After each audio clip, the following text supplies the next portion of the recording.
गया के भस्मकूट पर्वत पर शक्तिपीठ मां मंगला गौरी का महामंदिर भारत के 18 महाशक्तिपीठों में से एक है। वायु पुराण, पद्म पुराण, अग्नि पुराण समेत कई दूसरे ग्रंथों में मां मंगला गौरी मंदिर का जिक्र किया गया है।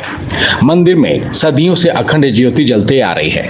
कहा जाता है कि यहाँ प्रकाश जलाने पर रोक है। मां मंगला गौरी के इस शक्तिपीठ में सिर्फ अखंड ज्योत की ही रोशनी होती है। माता जी के कहल जाता है कि सर्व मंगल मांगल्ये श्री सर्वार्थ साधिके शरणे त्र्यंबके गौरी नारायणी नमः। अपने मनोकामना से जो भी आते हैं इनको मंगलमय बनाते हैं भगवती, इसलिए इनके दरबार में लोग अपने अपने हाजिरी लगाते हैं, सारे को पूरा होता है और भगवती इसको आशीर्वाद देते हैं। कहाँ कहाँ के लोग आते हैं? ये तो इंडिया के तो पूरा लोग आते हैं, हर जगह हर प्रांत से आते हैं। इस बार निशा पूजा का क्या कुछ अलग? निशा पूजा का है कि देखिए अष्टमी को दिन वहाँ निशा पूजा किया जाता है। इसलिए किया जाता है कि दुर्गा माता वध किए थे मधु के अष्टमी को रात में, तो यहाँ 56 प्रकार के पहले भोग किए थे भगवती, तो भोग करने के बाद इसको वध किए थे। तो हम लोग इसी को बनाते हैं कि पहले भगवती को भोग लगाओ और इसके बाद बलि देते हैं, पूजन करते हैं, भंडारा करते हैं। सबसे पहले तो यहाँ का मान्यता है कि माता का वक्ष यहाँ पर गिरा था।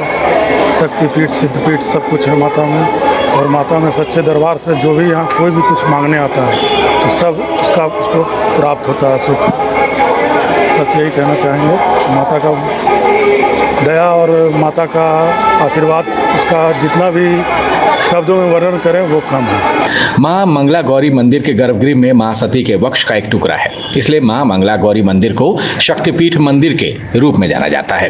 कहा जाता है कि भगवान भोले शंकर जब अपनी पत्नी सती का जला हुआ शरीर लेकर जा रहे थे तो इसी दौरान मां सती के शरीर का टुकड़ा 51 स्थानों पर गिरा हुआ था, जिसे बाद में शक्तिपीठ के रूप में जाना गया। उस समय 51 स्थानों पर गिरे हुए टुकड़ों में वक्ष का एक टुकड़ा गया के भस्मकूट पर्वत पर गिरा था। ये गया के विष्णुपद एरिया में, विष्णु धाम में, जो विष्णु धाम है वहाँ के मंगला गौरी नाम का मंदिर है।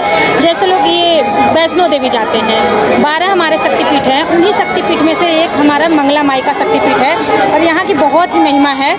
यहाँ जो भी आते हैं अपने मनोकामना लेकर उनका मनोकामना सिद्ध होता है और माई की बहुत महिमा है। जय हो मंगला माई की। आखिर क्यों शक्तिपीठ कहा जाता है, क्या कारण है? जैसे हमारी माता जो सती हुई थी, आपको जैसे दक्ष महाराज के बारे में पता होगा, उनकी जो स्टोरी है, उन्हीं का जैसे हर पार्ट एक एक जगह पे गिरा था जब माता सती हुई थी, उसी का यहाँ पे भी एक पार्ट गिरा हुआ है और वहीं यहाँ उनके जो महिमा है माता सती की, जो उसी की यहाँ पे पूजा होती है और ये शक्तिपीठ इतना महान है।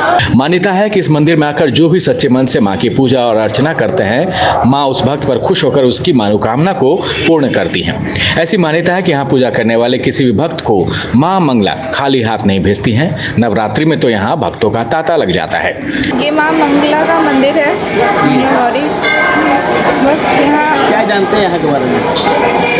क्या बहुत महत्वपूर्ण मंदिर है, बहुत टाइम से चला आ रहा है, बहुत सिद्ध मंदिर है ये।